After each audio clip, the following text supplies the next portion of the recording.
गीता अध्याय 14 श्लोक 13. अप्रकाशो प्रवृत्तिश्च प्रमादो मोह एव च तमस्येतानि जायन्ते विवृद्धे कुरु नन्दन. अप्रकाशो प्रवृत्तिश्च, अवर आघात, शो वाढवायचा, अवग्रहावर आघात घ्यायचा, वृवर आघात घ्यायचा, ती नंतर अर्धा श म्हणायचा, त्या तीवर पण आघात घ्यायचा, च वर पण आघात घ्यायचा, पुढचा प्र जोडून म्हणायचा. अप्रकाशो प्रवृत्तिश्च प्रमादो मोह एव च तमस्येतानि जायन्ते. तमस्येतानि मधल्या म वर आघात घ्यायचा, जायन्ते विवृद्धे वृवर आघात, कुरु नंदन. अप्रकाशो प्रवृत्तिश्च प्रमादो मोह एव च अप्रकाशो प्रवृत्तिश्च प्रमादो मोह एव च अप्रकाशो प्रवृत्तिश्च प्रमादो मोह एव च अप्रकाशो प्रवृत्तिश्च प्रमादो मोह एव च अप्रकाशो प्रवृत्तिश्च प्रमादो मोह एव च तमस्येतानि जायन्ते विवृद्धे कुरु नन्दन. तमस्येतानि जायन्ते विवृद्धे कुरु नन्दन. तमस्येतानि जायन्ते विवृद्धे कुरु नन्दन. तमस्येतानि जायन्ते विवृद्धे कुरु नन्दन. तमस्येतानि जायन्ते विवृद्धे कुरु नन्दन. अप्रकाशो प्रवृत्तिश्च प्रमादो मोह एव च तमस्येतानि जायन्ते विवृद्धे कुरु नन्दन. संधी विग्रह.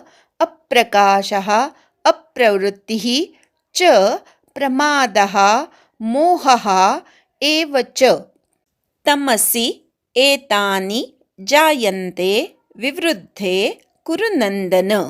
अप्रकाशः म्हणजे चैतन्य शक्तीचा अभाव किंवा ज्ञान न होणे. अप्रवृत्ती म्हणजे काहीही करू नये असं वाटणं किंवा कर्तव्य कर्मामध्ये प्रवृत्त न होणे. हे दोन्हीही सामासिक शब्द आहेत. न तत्पुरुष समास आहे. न प्रकाशः अप्रकाशा, न प्रवृत्तिः अप्रवृत्तिः. च म्हणजे आणि, प्रमादः म्हणजे निरर्थक क्रिया करणे किंवा शास्त्रविरोधी कर्म करणे. मोहः म्हणजे मोह किंवा निद्रा इत्यादी मोहकारक वृत्ती. एव म्हणजे च म्हणजे आणि, तमसी म्हणजे तमोगुण, एतानी म्हणजे हे, जायन्ते म्हणजे उत्पन्न होतात किंवा निर्माण होतात, विवृद्धे म्हणजे वाढलेला असताना, कुरु नंदन हे अर्जुनासाठी संबोधन आहे. कुरुवंशातील हे अर्जुना. हा सामासिक शब्द आहे. कुरुन नंदयती इति कुरुनंदन उपपद तत्पुरुष समास आहे. अन्वय. हे कुरुनंदन, तमसि विवृद्धे अप्रकाशः अप्रवृत्तिः च प्रमादः च मोहः एतानि एव जायन्ते.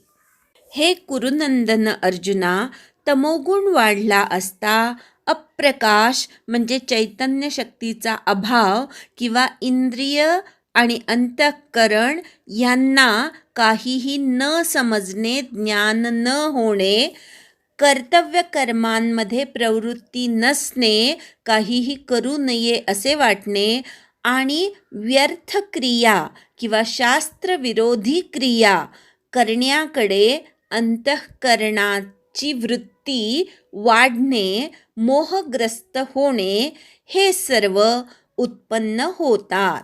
शरीरामध्ये तमोगुण वाढला असता त्याची लक्षणं काय काय दिसतात ते या श्लोकामध्ये भगवंतानी सांगितलेलं आहे.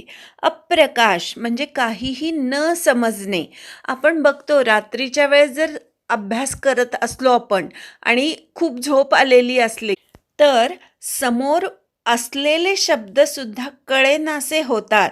डोक्यात काही शिरत नाही म्हणतो ना आपण तसं, किंवा डोक्यात प्रकाश पडत नाही, म्हणजेच ज्ञान ग्रहण केलं जात नाही. याला अप्रकाश असं म्हणायचं. रात्रीच्या वेळेस अंधार असतो म्हणजेच प्रकाश नसतो. त्याप्रमाणे ज्ञान नसणं म्हणजेच अप्रकाश होय. आणि तमोगुण वाढला असता असा ज्ञानाचा अभाव किंवा काहीही न कळणे हा परिणाम आपल्याला दिसून येतो.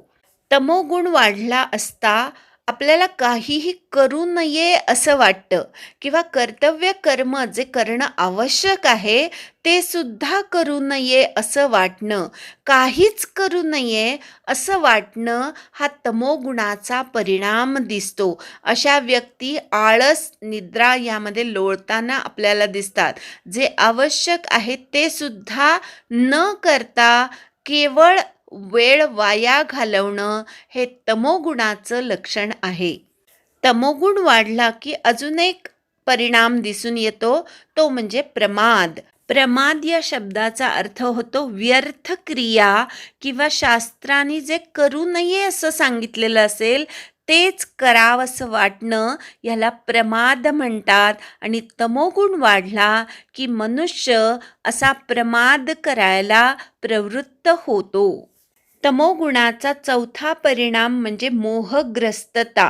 जे आहे ते आपल्यापासून अजिबात दूर जाऊ नये असं वाटणे, जे असेल त्याला कवटाळून बसणे.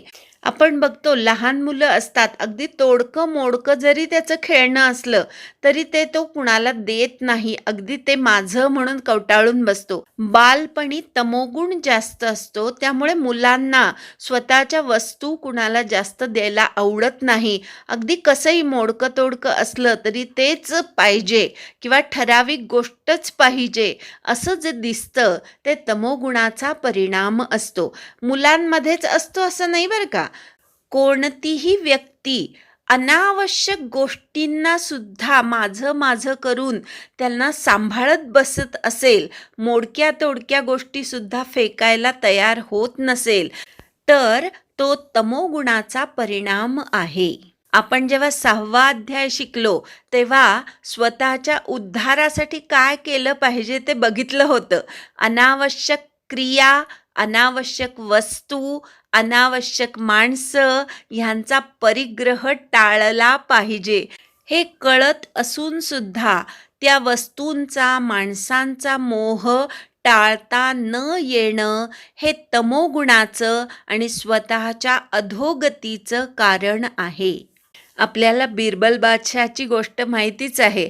स्वतःकडे केवढाले अत्तराचे साठे होते, तरीसुद्धा एक अत्तराचा थेंब खाली पडला आणि बादशहानी तो थेंबसुद्धा बोटांनी उचलून घेतला. हे तमोगुणाचं लक्षण आहे की छोट्या गोष्टीचा सुद्धा मोह टाळता येत नाही. कित्येक वेळा अगदी शहाणी सुरती माणसं सुद्धा अशा छोट्या छोट्या मोहांच्या आहारी गेलेली आपल्याला दिसतात. याचं कारण त्या व्यक्तींमध्ये त्यावेळेस तमोगुण वाढलेला असतो. असं जर कधी कधी छोट्या गोष्टींबद्दल आपल्याला मोह वाटत असेल तर त्या मोहावर आपणच आपली मात करायची आहे. त्या गोष्टीचा उपयोग किती आहे, आपण काही दिवसांमध्ये त्याचा किती उपयोग केला, पुढे करणार आहोत का, हा सगळा विचार करायचा आणि मोह टाळायचा. अप्रवृत्ती ह्या दुर्गुणावर सुद्धा मात कशी करायची, जरी काही करू नये वाटलं तरी सुद्धा आवश्यक ते कंटाळा झाडून उठून काम करायला सुरुवात करायची. तमोगुणी माणसं दिवसेंदिवस असलेलं ज्ञान गमावून बसतात, असलेली कार्यशक्ती किंवा असलेला चपळपणा गमावून बसतात आणि दिवसेंदिवस आळसामध्ये लोळत पडल्यामुळे त्यांना अनेक व्याधींना तोंड द्यावं लागतं, शरीर दिवसेंदिवस जड होत जातं, असलेल्या सगळ्या धनाचा साठा हळूहळू कमी होत जातो, कारण नवीन काही मिळवण्याची त्यांच्यामध्ये आता क्षमता उरलेली नसते.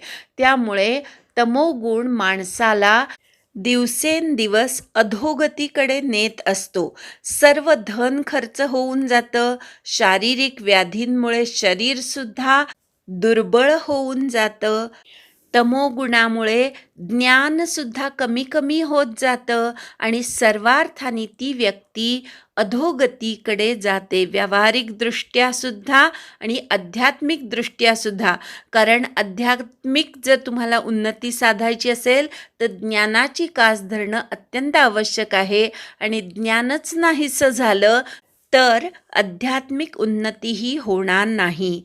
तमोगुणी माणूस शास्त्रविरोधी कर्म करतो, म्हणजेच दुष्कर्म करतो, आणि त्यामुळे व्यावहारिकदृष्ट्या सुद्धा तो शिक्षेला पात्र होतो. अशा प्रकारे तमोगुणाचा वापर किती करायचा आणि कुठल्या वेळेला तो आपल्यात उत्पन्न झालेला आहे, वाढलेला आहे, हे समजून घेऊन केवळ विश्रांतीपुरताच तमोगुणाचा उपयोग करून घ्यायचा.